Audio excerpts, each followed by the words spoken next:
नमस्कार। तो आज मैं एक बहुत बड़ा बोल्ड कदम उठाने जा रहा हूँ। मैं आपको वो चीज़ें समझाऊँगा जो आज तक मुझे जीवन में समझ में आई हैं। तो भगवद गीता को लेके मेरी कई पंडितों से थोड़ी बहस हो जाती है और बहुत कम पंडित होते हैं मंदिरों के जिन्होंने भगवद गीता पढ़ी भी होती है। तो जातिवाद का बहुत बड़ा प्रश्न उठता आया है।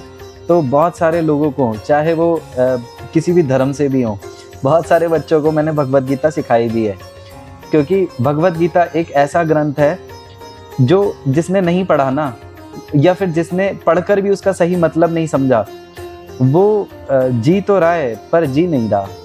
तो थोड़ी इंटेलेक्चुअल बात करूँगा आपसे। तो बहुत सारे लोग मुझे इस वीडियो के बाद अनफॉलो भी कर देंगे। तो बहुत सारी लड़ाई हुई है मेरी अध्याय 2 22वें श्लोक को लेकर।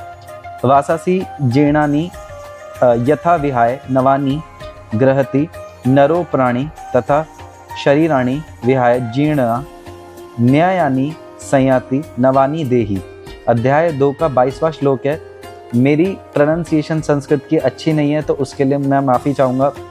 बट अगेन मैं इंग्लिश और ब्रिटिश इंग्लिश और अमेरिकन इंग्लिश को भी लेकर ये बोलता हूँ कि सामने वाले को अगर समझ में आ रहा है तो कोई प्रॉब्लम नहीं है, आप कैसा भी बोल सकते हो। ये कन्वे करने के लिए भाषा चाहे संस्कृत हो, चाहे इंग्लिश हो, चाहे फ्रेंच हो, कोई भी हो। तो प्लीज़ संस्कृत को लेकर आप गलत मत समझिएगा मुझे।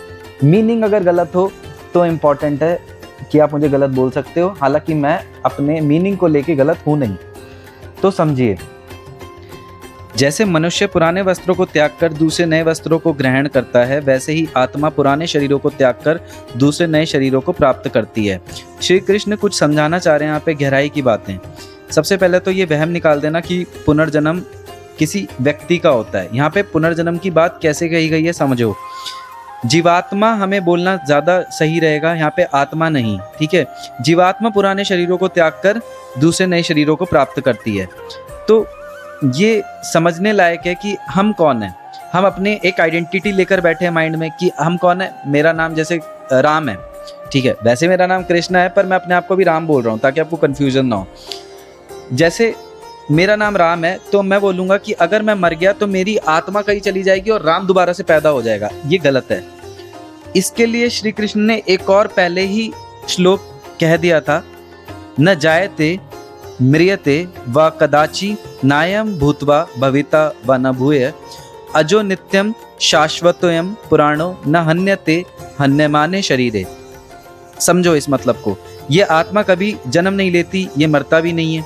ऐसी भी नहीं है कि एक बार होकर फिर नहीं होता। जन्म रहित, मृत्यु रहित, नित्य या सनातन यह आत्मा के शरीर के नाश होने पर भी नाश नहीं होता। तो नाश तो इसका कभी नहीं होगा क्योंकि ये कभी जन्मा ही नहीं। तो हमारी जो आत्मा है, आपको लग रहा है कि आपकी आत्मा अलग और मेरी आत्मा अलग, जबकि आत्मा सर्वव्यापी है, हर जगह है, ठीक है। एक और इसका मतलब आपको समझना पड़ेगा। नैन छिदंती शास्त्राणी नैनम दहित पावक न चैनम कले दयन तापो न शोषति मारुत। शस्त्र इस आत्मा को काट नहीं सकते, अग्नि इसको जला नहीं सकती, जल गीला नहीं कर सकता, वायु सुखा नहीं सकती, ठीक है। तो अब इन कुछ श्लोकों का मैं आपको कंक्लूजन देता हूँ कि हम अपने आप की एक आइडेंटिटी मान के बैठे हैं। जैसे मैंने आपको एग्जांपल दिया कि मैं राम हूँ। अब राम कभी मर गया तो वापस जिंदा हो जाएगा, किसी और शरीर में चला जाएगा। ये गलत है बिल्कुल। प्रकृति, देखो 3 चीज़ें होती हैं, आत्मा, प्रकृति और व्यक्ति। आत्मा न कभी मरती है और न कभी जन्म लेती है। प्रकृति का अनंत जन्म है, अनंत मृत्यु है, जो हमेशा होता रहेगा। व्यक्ति का एक जन्म है और एक मृत्यु है। अगर मैं राम हूं तो मेरा एक जन्म होगा, एक मृत्यु होगी। अब समझो इस बात को और गहराई से कि इस श्लोक में कहा क्या गया है कि प्रकृति। अब हम अपनी अगर आइडेंटिटी को भुला दें तो अब आप कौन बचोगे? एक इंसान। अब इंसानों का पुनर्जन्म होगा, इंसानों का पुनर्जन्म होता रहेगा। जैसे बंदर हैं, बहुत सारे बंदर पहले भी थे, बहुत सारे बंदर आज भी हैं। क्या आप किसी पर्टिकुलर बंदर का नाम लेकर कहते हो? हालांकि वो पेट अगर आपका हो तो बात एक्सेप्शन में आ गई, बट पर्टिकुलरली कोई आपके घर पे बंदर आ गए 3-4, अब जब कोई दूसरे तीसरे दिन या 1 साल बाद जब बंदर आएंगे तो क्या आप उन्हें पहचान पाओगे? क्या ये वही बंदर थे? तो हो सकता है वो पुराने वाले बंदर सारे मर गए हों, अब नए वाले आ गए हों। तो प्रकृति का पुनर्जन्म होता रहा है कि बंदर पहले भी थे, बंदर आज भी और बंदर आगे भी आते रहेंगे। वैसे ही इंसान का भी पुनर्जन्म होता रहेगा, बट व्यक्ति का नहीं होगा। तो इसलिए हम अपनी एक झूठा विश्वास लेके घूमते रहते हैं कि पुनर्जन्म हो जाएगा। हम मरने से बहुत डरते हैं, अब मरने से बहुत डरते हैं और काम हम बिल्कुल उल्टे सीधे कर रहे हैं। हम बिल्कुल पैसों के पीछे बावले हुए पड़े हैं। हम सादगी भरा जीवन नहीं जीना चाहते। कोई इंसान आराम से कमा सकता है, सादगी भरा जीवन जी सके। तो ये बात समझ में नहीं आती हमें कि छोटा सा जीवन है, इसमें बहुत अच्छे काम हमें करने हैं, सदुपयोग करना है। तो हम एक अंधविश्वास लेके मन में घूमते हैं कि हमारा पुनर्जन्म होगा, और जब पुनर्जन्म होगा तो अगले जन्म में अब अच्छे अच्छे काम कर लेंगे। हमारे पास एक जन्म है, इसी जन्म में आपको बहुत अच्छे अच्छे काम करने हैं। इसलिए ही मैं इन सब चीज़ों को बहुत टाइम से पढ़ रहा हूँ। और बिलीव मी, जब आप ब्रह्म स्थिति में आते हो तो आप एक आनंद की तरफ जाते हो, और वो आनंद की स्थिति एक्सप्रेस नहीं करी जा सकती शब्दों में।